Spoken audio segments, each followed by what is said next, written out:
Grado en psicología, tu carrera ha comenzado. Aprende a fondo la mente y su misterio revelado. Episodio a episodio, avanza firme y enfocado. Con Happy a tu lado, guiando cada paso. Hola a todos, bienvenidos a un nuevo episodio de la historia de la psicología. Hoy vamos a derribar un mito.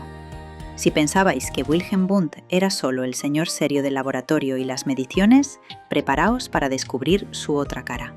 En este episodio exploramos la psicología de los pueblos, o como él la llamaba, la Völkerpsychologie. ¿Cómo nos influye la cultura? ¿Por qué el lenguaje o los mitos son los fósiles de nuestra mente? Sara y Daniel nos guían por este viaje fascinante desde el laboratorio hasta el corazón de la sociedad. Y antes de empezar, recordad que para entender la mente, primero hay que cuidarla. Si buscas un refugio de paz, pásate por nuestra app Happy. Tiene el enlace en la descripción. Ahí encontrarás sutras de Buda, meditaciones guiadas y un chatbot psicólogo siempre disponible. Y si necesitas algo más, un directorio de profesionales colegiados a tu alcance. ¿Listos para descubrir cómo la cultura moldea nuestro cerebro? Dentro audio. Hola a todos. Pues sí, vamos directamente al grano. Wilhelm Wundt, el padre de la psicología del laboratorio, tenía un problema. Un problema, vamos, muy serio. Un problema enorme, ¿sí? Se dio cuenta de que su método estrella, el experimento controlado, no podía medirlo todo. Exacto. El conflicto era fundamental. Wundt estableció una distinción muy clara. Por un lado estaban los procesos psicológicos que él llamaba simples o básicos. Las sensaciones, los sentimientos más elementales. Eso es. Cosas que se podían estudiar perfectamente en el laboratorio mediante la autoobservación experimental, bajo condiciones súper rigurosas. Era lo que llamaba la experiencia inmediata. Vale, entiendo. Lo que puedes, digamos, aislar y medir en un entorno controlado. Pero, entonces, ¿qué era lo que se quedaba fuera? Pues lo más gordo, los procesos mentales superiores, el pensamiento complejo, la memoria a largo plazo, la voluntad. Claro. Wundt argumentaba que estos fenómenos no ocurren en el vacío. Están intrínsecamente ligados a la cultura, a la historia, a la comunidad. No se pueden descomponer en piececitas simples ni provocarlos a voluntad en un laboratorio. Imposible, lo desvirtúas por completo. Intentarlo sería como estudiar un verso de un poema analizando, qué sé yo, las propiedades químicas de la tinta. Pierdes todo el significado. Todo. Entonces, si Wundt no podía estudiarlo en su laboratorio, ¿qué hizo? Porque su obra sobre la psicología de los pueblos es monumental. Se inventó un método nuevo de la nada. Y aquí es donde la historia se pone de verdad interesante. La idea no fue suya originalmente. Ah, no, para nada. Tuvo unos abuelos intelectuales, Moritz Lazarus y Heimann Steinthal. Mucho antes que Wundt, ellos ya habían identificado esta misma limitación y, bueno, habían propuesto una solución. Vale, espera. ¿Y cuál era su gran idea? El concepto del Volksgeist. El espíritu del pueblo. Exacto. Sostenían que cada comunidad o pueblo comparte una especie de mentalidad colectiva. Y esta mentalidad no era algo etéreo, para nada. A ver, ¿cómo? Decían que se manifestaba de dos formas. Una era intrapsíquica, los pensamientos, los sentimientos, las voluntades compartidas por el grupo. Vale.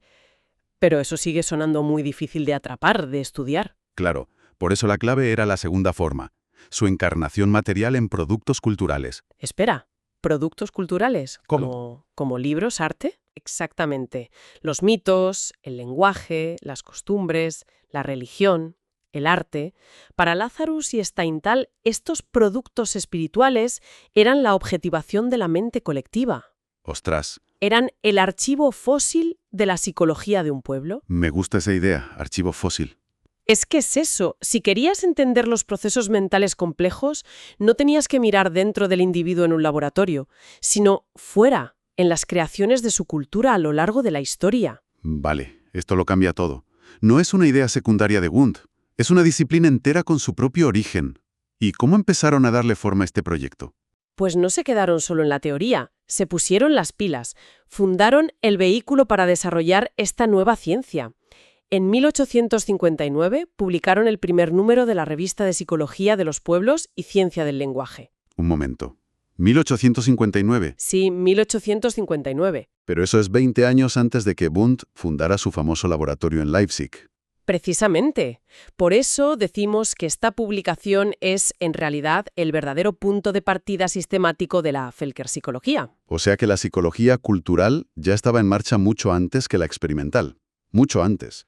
Y la revista tenía un objetivo, ambiciosísimo: crear una ciencia de los elementos y de las leyes de la vida espiritual de los pueblos. Casi nada. Hacían un llamamiento a todos, a filólogos, historiadores, etnólogos, para colaborar en un proyecto que entendía la historia como un fenómeno que podía explicarse con leyes psicológicas generales. Buscaban patrones en la historia humana. Sí, pero con un matiz importante. Separaban las ciencias naturales, marcadas por la repetición, de estas nuevas ciencias del espíritu. Claro, una piedra siempre cae igual. Exacto. Pero la cultura no, está ligada a la libertad y al progreso humano. No se repite. Entonces, ¿qué significa todo esto? Significa que una de las obras más importantes de Wundt, su gran proyecto de la psicología de los pueblos al que dedicó sus últimos 20 años, No parte de cero. estaba construyendo sobre unos cimientos que ya existían. Así es. Wundt reconoció la importancia del proyecto de Lazarus y Steinthal. Lo consideró el complemento necesario a su psicología experimental. Las dos caras de la misma moneda, por así decirlo. Esa era la idea.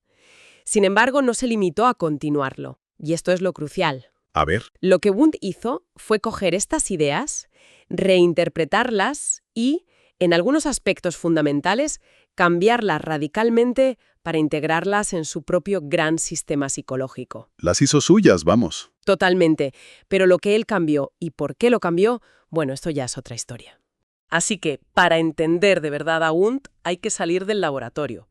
Cuando pensamos en él, nos imaginamos cronómetros, introspección, la fundación de la psicología experimental, pero resulta que todo eso, para él, era solo la mitad de la historia. Dedicó los últimos 20 años de su vida a un proyecto colosal, casi una obsesión, la Völkerpsychologie, la psicología de los pueblos. Quería analizar nada menos que los cimientos psicológicos de las grandes creaciones humanas.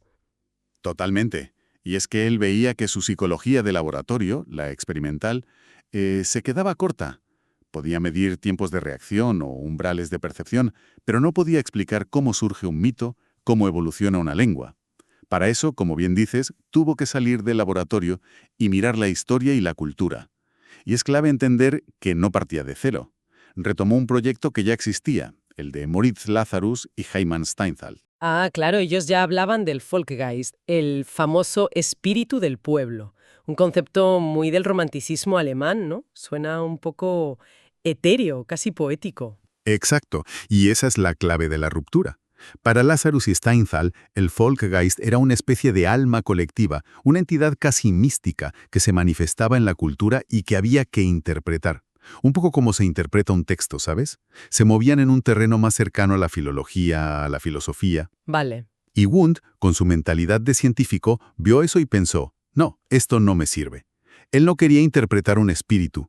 Quería descubrir las leyes psicológicas concretas, los procesos mentales reales que operan detrás de todo eso. O sea que lo que Wundt buscaba era casi una física de la cultura, no una poesía. Justo.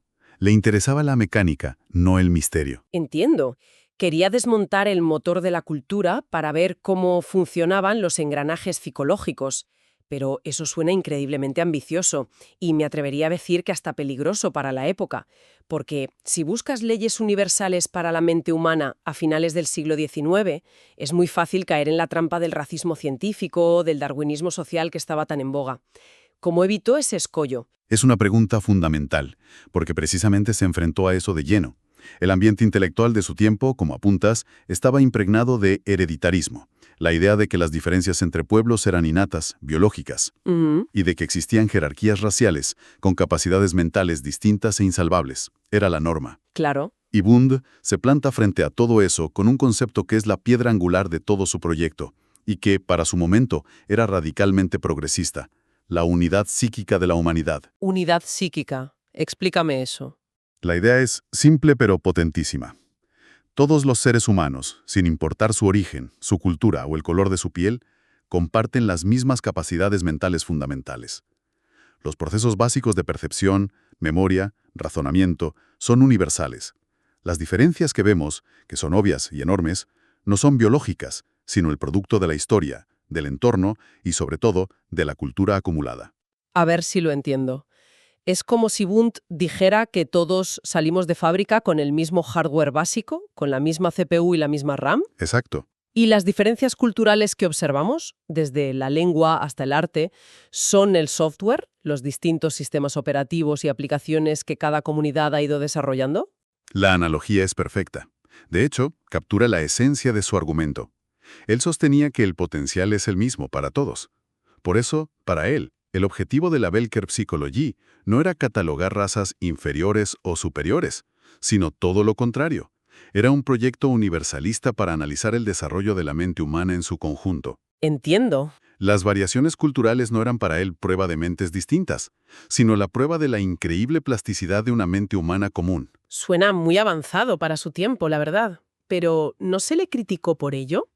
Me imagino que ir en contra de la corriente del determinismo biológico no le haría muchos amigos en ciertos círculos.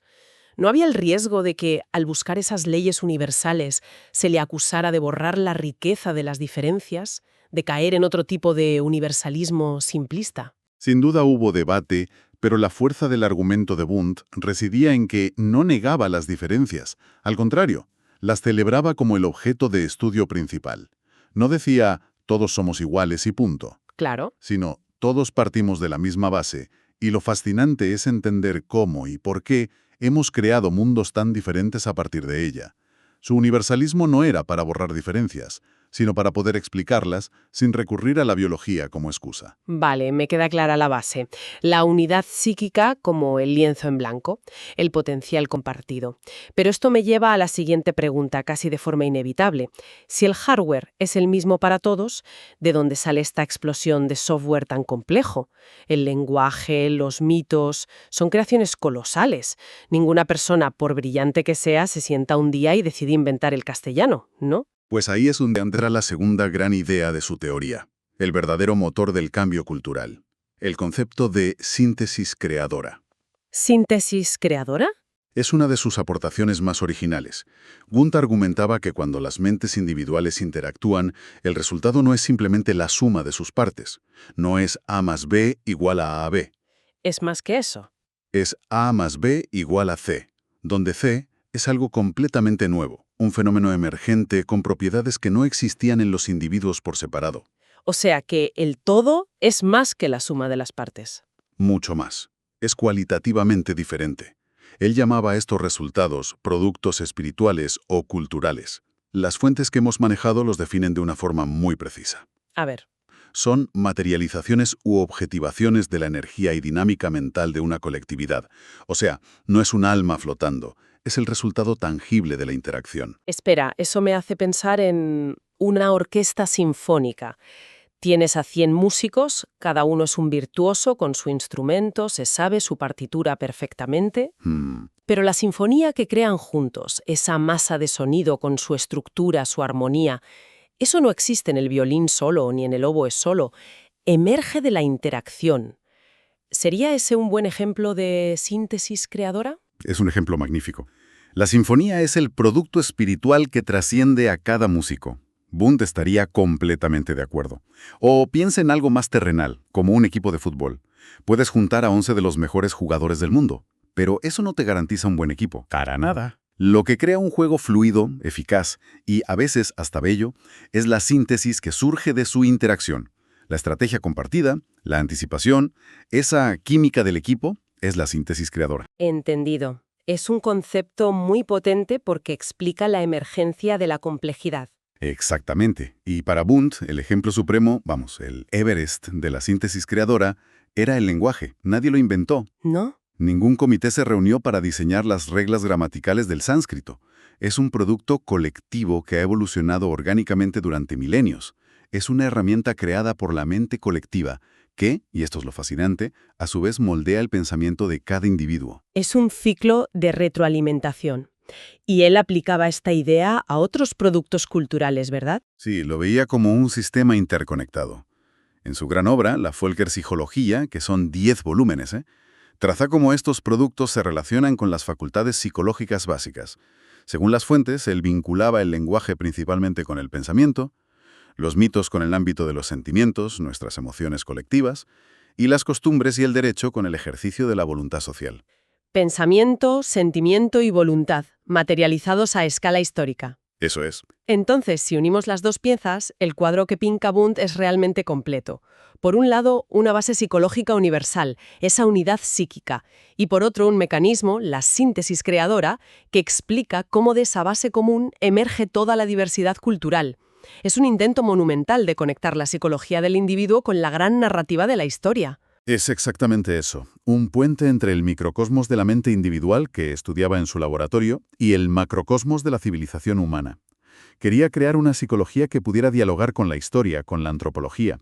Y es una pena que esta parte de su legado haya quedado tan eclipsada por su faceta de experimentalista, porque nos ofrece una visión de la psicología mucho más amplia. Es verdad, se la recuerda por fundar el primer laboratorio, pero se olvida su intento de construir la catedral entera. Y todo esto me deja con una idea rondando la cabeza. Wundt insistía en que estos procesos superiores, estos productos espirituales, no podían meterse en un laboratorio. Creía que la experimentación era inútil para estudiarlos y que solo se podía recurrir al análisis histórico. Así es. Para él eran dos metodologías para dos objetos de estudio distintos, la experimental para lo básico y la de los pueblos para lo complejo y colectivo. Pero si lo pensamos desde nuestra perspectiva actual, con las herramientas que tenemos hoy, pienso en el análisis de macrodatos para estudiar la evolución del lenguaje en Internet, o en la ciencia de redes para visualizar interacciones sociales a una escala masiva. Me pregunto qué pensaría Wundt de todo esto.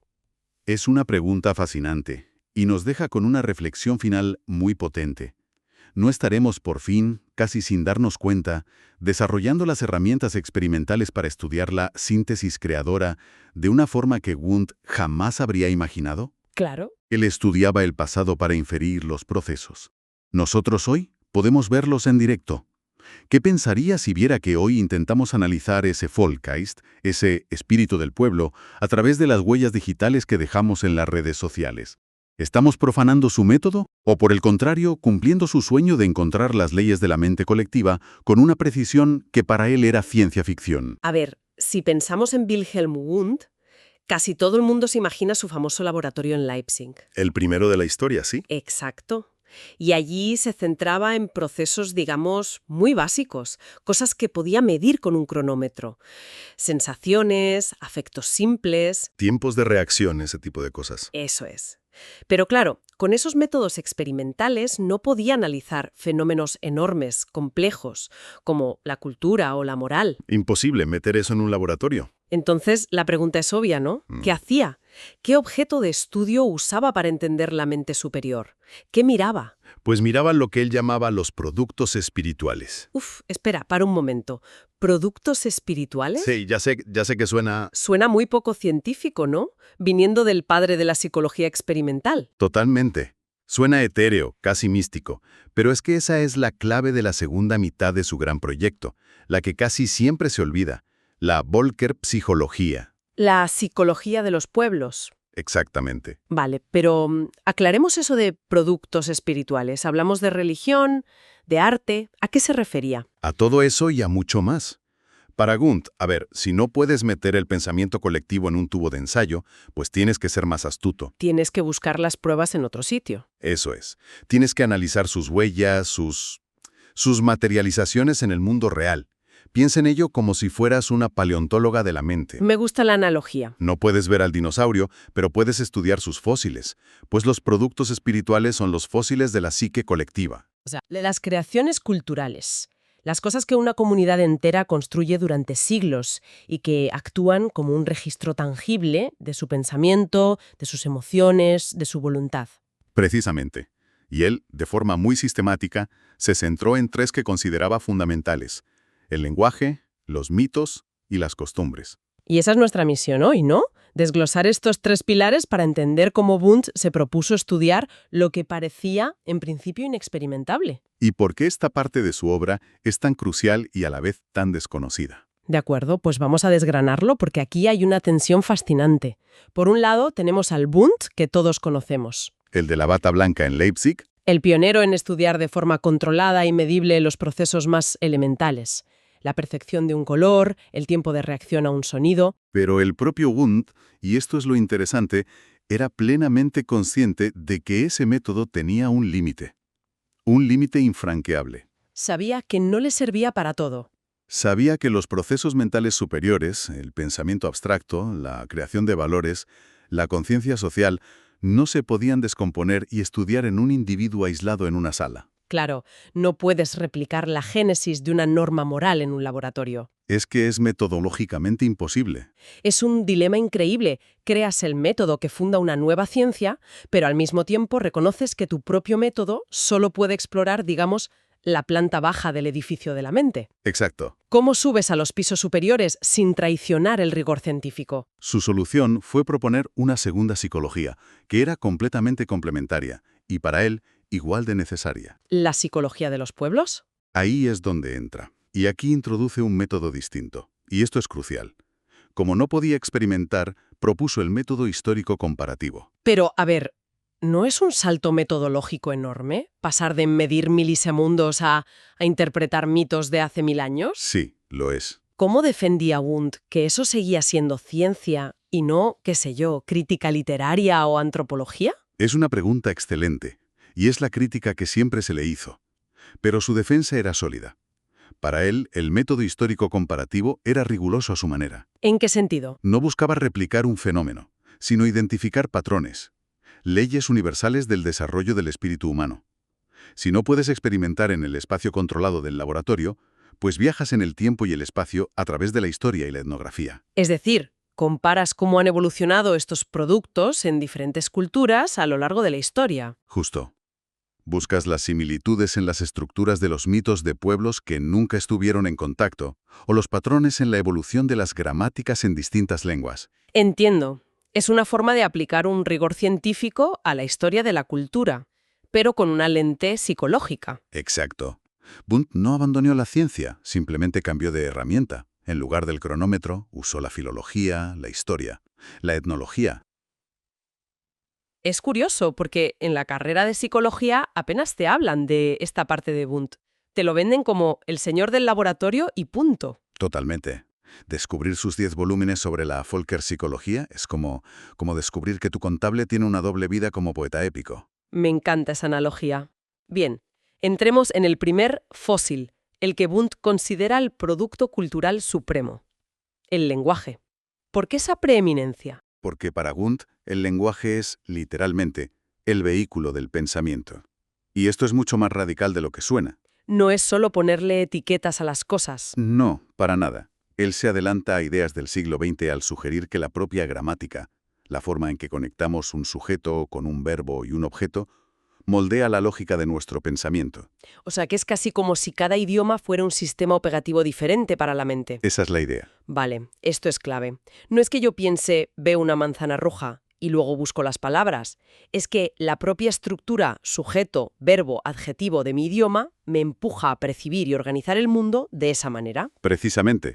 Y lo más importante para su psicología colectiva, el lenguaje es lo que permite que exista un pensamiento colectivo. El puente entre mentes. Es el puente fundamental que conecta las mentes individuales y permite construir una cognición compartida.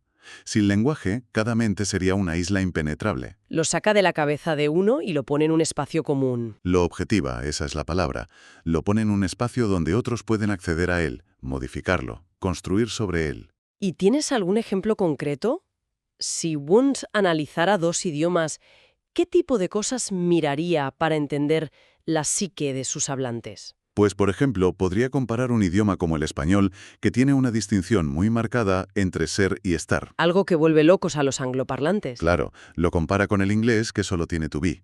Wundt argumentaría que esa distinción gramatical no es un capricho. Sino que refleja algo más profundo. Refleja y refuerza una forma de pensar sobre la naturaleza de las cosas, lo que es permanente frente a lo que es transitorio. Analizar esas estructuras es analizar la arquitectura del pensamiento de un pueblo. Entendido. Es el andamio del pensamiento colectivo. Pero la vida no es solo pensamiento lógico. ¿Qué pasa con las pasiones, los miedos compartidos, la alegría, el duelo? Las emociones, Exacto. ¿Cómo se fosiliza un sentimiento para que Wundt pudiera estudiarlo? para eso, Wundt se fija en el segundo producto espiritual, los mitos. Los mitos. Junto con el arte, los mitos son el territorio donde se objetivan los sentimientos, los afectos y los impulsos de una comunidad.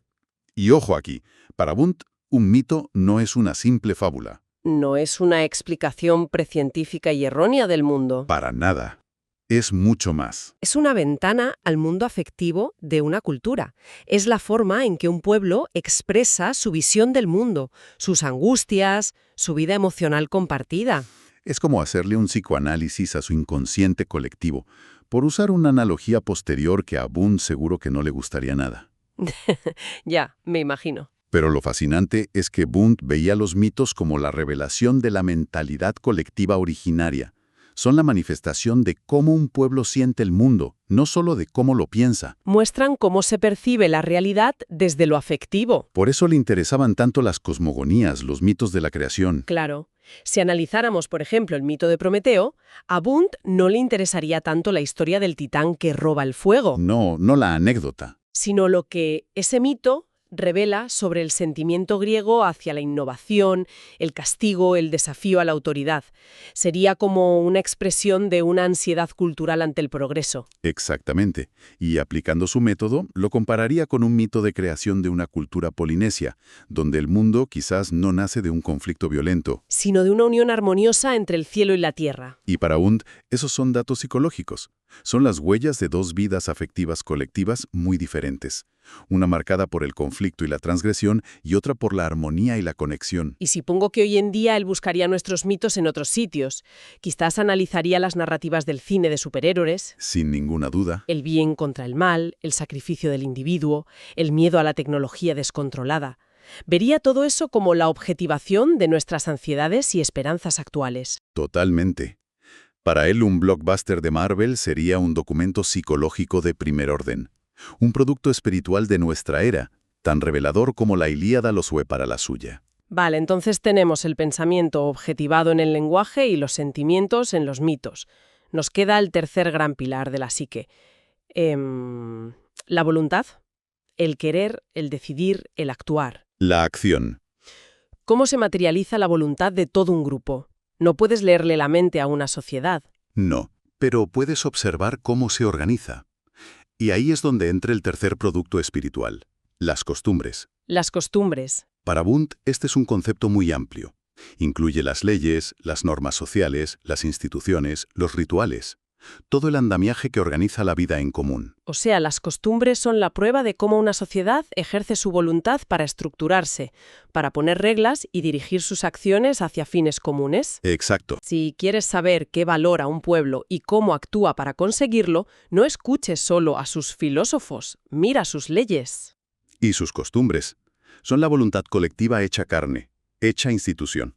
Reflejan el paso de los valores y los deseos a la acción social estructurada. Es el índice de cómo se ejerce la voluntad para organizar la sociedad. Las leyes son un ejemplo muy claro, desde luego, pero ¿y algo más sutil? Por ejemplo, la forma en que hacemos cola en el supermercado. Eso sería para Wundt un producto espiritual. Absolutamente. Es un ejemplo perfecto. Una cola ordenada refleja una voluntad colectiva de orden, de respeto por el turno, de gestión pacífica del espacio. Y si lo comparas con una cultura donde la norma es agolparse y competir. Pues tienes dos expresiones de la voluntad colectiva completamente distintas frente al mismo problema. Para Wundt, eso es un dato psicológico tan válido como un tiempo de reacción en su laboratorio. Es la voluntad convertida en comportamiento social observable. Lenguaje para el pensamiento, mitos para el sentimiento y costumbres para la voluntad. Ahora que lo hemos desglosado, la verdad es que se ve como un sistema increíblemente coherente y completo. ¿Lo es? Y me obliga a cambiar radicalmente mi imagen de Wundt. Totalmente. La figura de Wundt ha sido a menudo reducida, casi caricaturizada, como el experimentalista obsesionado con el control de variables. Cuando su proyecto era muchísimo más ambicioso. Buscaba una psicología integral, que por definición no podía limitarse al individuo. Su sistema tenía dos piernas, y hemos estado cojeando sobre una sola durante un siglo. Una pierna era la psicología fisiológica, la del laboratorio. Que estudiaba la experiencia individual e inmediata, y la otra, igual de fuerte, era la psicología de los pueblos, que analizaba la experiencia colectiva e histórica a través de sus productos. Entonces, ¿cuál es la gran lección de todo esto? La imagen que me queda es radicalmente distinta. No es el científico en su torre de marfil. Para nada. Es alguien que intentaba construir un puente entre dos mundos que a menudo vemos como opuestos: el análisis riguroso del laboratorio y el estudio profundo de la cultura y la historia. Ese es su gran legado en esta área, un legado que ha sido retomado por la psicología cultural y otras corrientes. La Völkerpsychologie tiende un puente entre las ciencias naturales y las que en Alemania llamaban las Geisteswissenschaften, las ciencias del espíritu. O las ciencias humanas. Exacto. Wundt se negó a elegir entre una y otra. Insistió en que para tener una imagen completa del ser humano se necesitaban ambas perspectivas. Ignorar la cultura, la historia y el lenguaje es estudiar una versión mutilada del ser humano. Es una visión potentísima. Para comprender la psique humana en su totalidad, no basta con analizar las reacciones de un sujeto aislado en un experimento.